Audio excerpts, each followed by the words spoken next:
So hello everyone. तो आज हम समझेंगे कि कॉन्स्टिट्यूशन क्या है और इसके मेन काम क्या है। तो मैं आपको एक एग्जांपल से समझाता हूँ। देखिए, ये हमारी,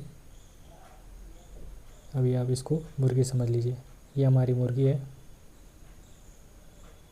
और ये इसके अंडे हैं।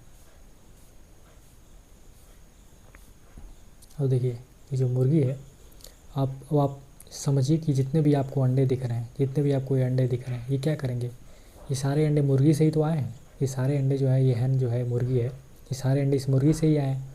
और ये सारे अंडे इस मुर्गी को ही फॉलो करेंगे। आपने देखा होगा कि जो मुर्गी के बच्चे होते हैं वो मुर्गी को ही फॉलो करते हैं, मतलब जहाँ जहाँ वो जाती है उसके पीछे पीछे पीछे पीछे हो जाते रहते हैं। तो ये सारे जितने भी आपको अंडे दिख रहे हैं, जितने भी ये सारे, जिसमें जो इसमें से बच्चे निकलेंगे वो सारे इसको ही फॉलो करेंगे, इस मुर्गी को ही फॉलो करेंगे। कि मुर्गी क्या है, क्योंकि ये मुर्गी क्या है, ये इनकी मदर है। तो अगर अपने इंडियन पॉलिटिक्स के कॉन्टेक्स्ट में समझें तो ये हमारा क्या है, कॉन्स्टिट्यूशन है। कॉन्स्टिट्यूशन है ये हमारा। तो इसको हम क्या बोल सकते हैं? Mother law of the nation. Mother law of the nation. और ये जितने भी आपको ये अंडे दिख रहे हैं, ये क्या हैं? ये एक्ट्स हैं, छोटे छोटे एक्ट्स हैं, जैसे representation of people act 1950, representation of people act 1951। फिर हमारा हिंदू मैरिज एक्ट है,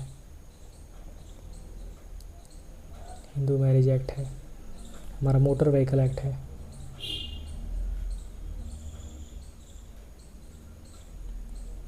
फिर हमारा जो हमारा इंडियन पिनल कोड है, इंडियन पिनल कोड जो हमारा 1860 है। फिर हमारा इंडियन एविडेंस एक्ट है, हमारा 1872 है। ये सारे जितने भी आपको मैं एक्ट्स बता रहा हूँ, इसको देखकर आप परेशान मत होइए, ये मैं आपको आगे समझा दूंगा। अभी आप समझिए कि जितने भी ये सारे आपको एक्ट्स दिख रहे हैं, ये सारे एक्ट्स क्या हैं? ये जितने भी आपको सारे एक्ट्स दिख रहे हैं, ये हमारे कॉन्स्टिट्यूशन को ही फॉलो करते हैं। अगर ये कोई भी एक्ट इनमें से अगर कॉन्स्टिट्यूशन को फॉलो नहीं करेगा तो ये सारे नल एंड वॉइड, मतलब कि इनको डिक्लाइन कर दिया जाएगा, इनको इलीगल घोषित कर दिया जाएगा। तो मतलब कि ये हमारा कॉन्स्टिट्यूशन क्या है? हमारा mother law of the nation, या फिर इसे आप first law of the nation भी बोल सकते हैं। कि हमारे जो भारत है, जो हमारा नेशन है, उसका पहला लॉ क्या है? तो हमारा पहला लॉ ही कॉन्स्टिट्यूशन है। कॉन्स्टिट्यूशन हमारा भारत का पहला लॉ है। और जितने भी सारे आपको ये एक्ट्स दिख रहे हैं, उसके बाद जितने भी आपको ये लॉ दिख रहे हैं, ये सारे लॉ हमारे कॉन्स्टिट्यूशन को ही फॉलो करते हैं। अगर ये सारे लॉ कॉन्स्टिट्यूशन को फॉलो नहीं करेंगे तो ये सारे लॉ नल एंड वॉइड, मतलब डिक्लाइन हो जाएंगे। अब आप मुझे एक बात बताइए कि जितने भी ये बच्चे होते हैं, क्या कोई बच्चा माँ से बड़ा हो सकता है? बच्चे तो माँ के बाद ही आएंगे ना, लेकिन क्या कोई बच्चा माँ से बड़ा हो सकता है? ऑफकोर्स हो सकता है। देखिए, ये सारे जो हैं 1950, 1951, तो ये सारे जितने भी आपको एक्ट्स दिख रहे हैं, ये सारे हमारे कॉन्स्टिट्यूशन के जब इन्फोर्स हुआ था 26 जनवरी 1950 को, उसके बाद ये सारे आए हैं। लेकिन ये देखिए, ये 1860 में आया हुआ है, 1872 में आया हुआ है, मतलब कि हमारे जो कॉन्स्टिट्यूशन है उसके आने से पहले ये सारे आए हुए हैं। इसका मतलब क्या है कि जो हमारा कॉन्स्टिट्यूशन है उसके पहले ही बहुत सारे एक्ट्स थे, लेकिन वो आज भी चल रहे हैं। क्यों चल रहे हैं? क्योंकि वो हमारे कॉन्स्टिट्यूशन को फॉलो कर रहे हैं।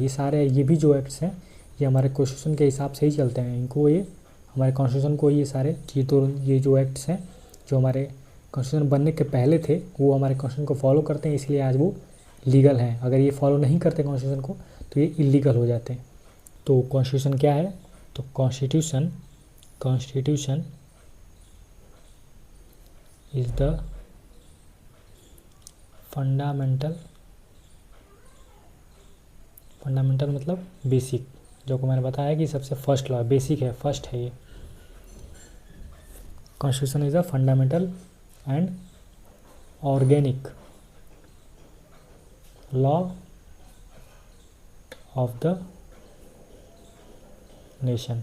अब ऑर्गेनिक क्या है? ऑर्गेनिक का मतलब होता है जिसमें क्या हो, लाइफ हो, एलिमेंट ऑफ लाइफ हो, जिसमें लाइफ हो, मतलब कि जो चेंज होता हो, वही क्या होता है? हमारा ऑर्गेनिक होता है। तो हमारा कॉन्स्टिट्यूशन कैसे ऑर्गेनिक है?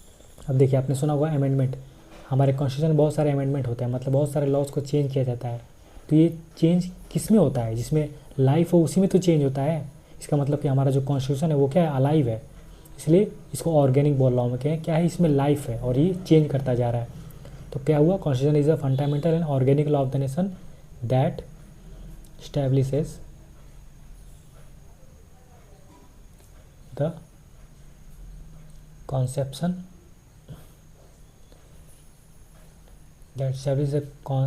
conception character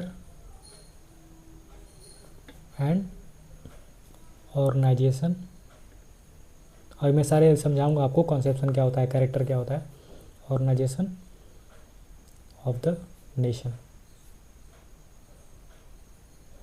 देखिए कॉन्सेप्शन क्या होता है, कॉन्सेप्शन मतलब होता है कि क्रिएशन, कि जो हमारा कॉन्स्टिट्यूशन है वो बताता है कि हम अपना गवर्नमेंट, जो हमारी नेशन का जो गवर्नमेंट है, गवर्नमेंट तो होगा ना, तो जो हमारा गवर्नमेंट है उसको हम क्रिएट कैसे करेंगे, हाउ टू क्रिएट गवर्नमेंट। ये कौन बताता है हमें, ये हमारा कॉन्स्टिट्यूशन बताता है हमें कि कैसे हमें क्रिएट करना है। ये सारे प्रोविजंस हमारे कॉन्स्टिट्यूशन में दिए हुए हैं। कैरेक्टर के, जो हमारा गवर्नमेंट है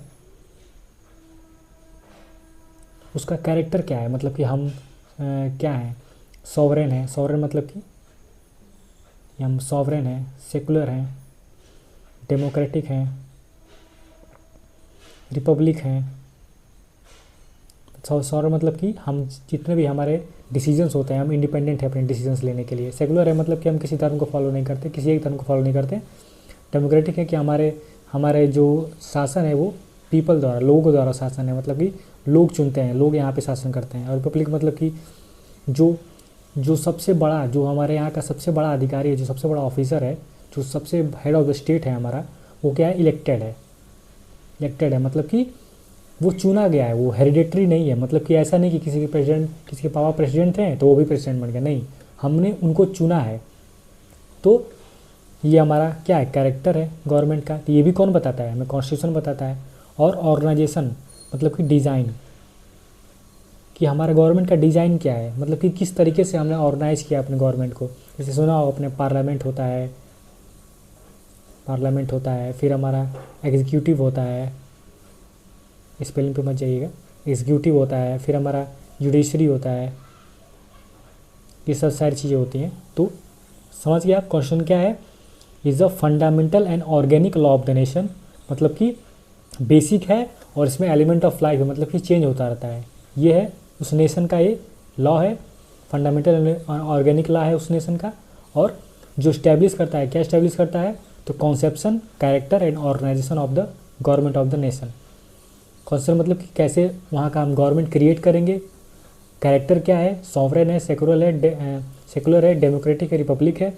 और ऑर्गेनाइजेशन मतलब कि डिज़ाइन क्या है हमारे गवर्नमेंट का, पार्लियामेंट है, एग्जीक्यूटिव है, जुडिशरी है, ये सब सारे हमारे डिज़ाइन क्या है उस गवर्नमेंट के। समझ गए आपकी कॉन्स्टिट्यूशन क्या है, समझ गए क्या और क्या इस्टेब्लिश करता है।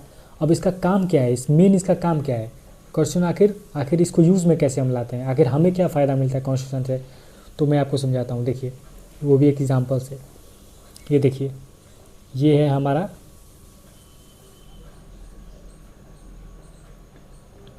ये आप समझ रहे हो कौन है, ये हमारा अलादीन है, ये अलादीन है। और ये कौन है हमारा, ये है जिनी। ठीक, अब देखिए अलादीन क्या है, बहुत ही ज़्यादा वीक है, बहुत कमज़ोर है, ठीक। लेकिन जो जिनी है बहुत वेरी वेरी वेरी पावरफुल, बहुत पावरफुल है ये, ठीक। इतना पावरफुल होने के बावजूद भी ये क्या करता है, अलादीन को सर्व करता है, सर्विस देता है।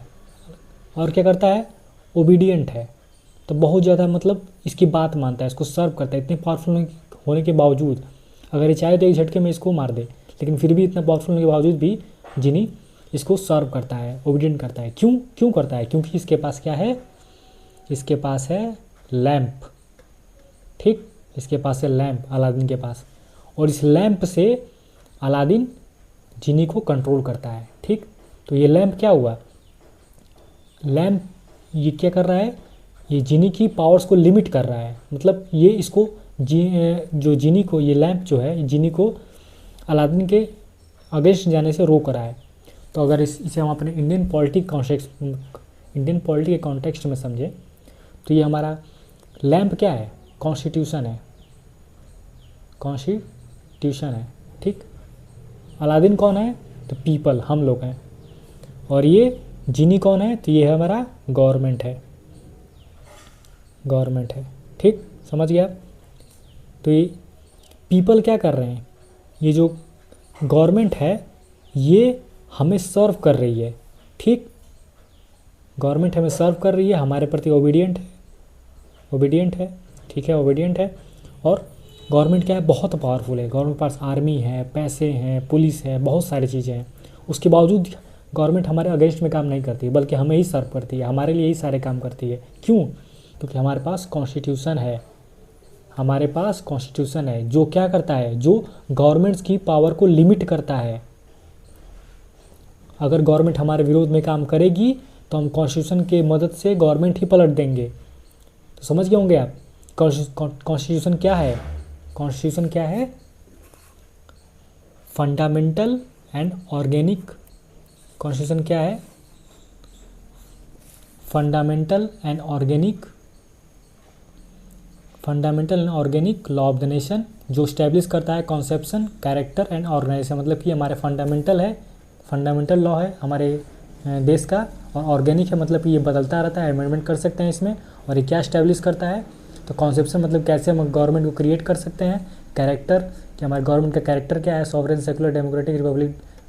और ऑर्गेनाइजेशन के मतलब कि क्या हमारे गवर्नमेंट कैसे डिज़ाइन क्या है, पार्लियामेंट, एग्जीक्यूटिव और जुडिशरी।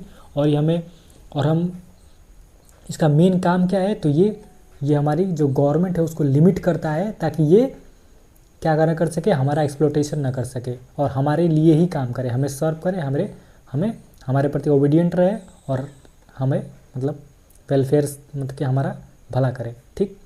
तो आप समझ गए। तो आज के लिए इतना ही रहने देते हैं।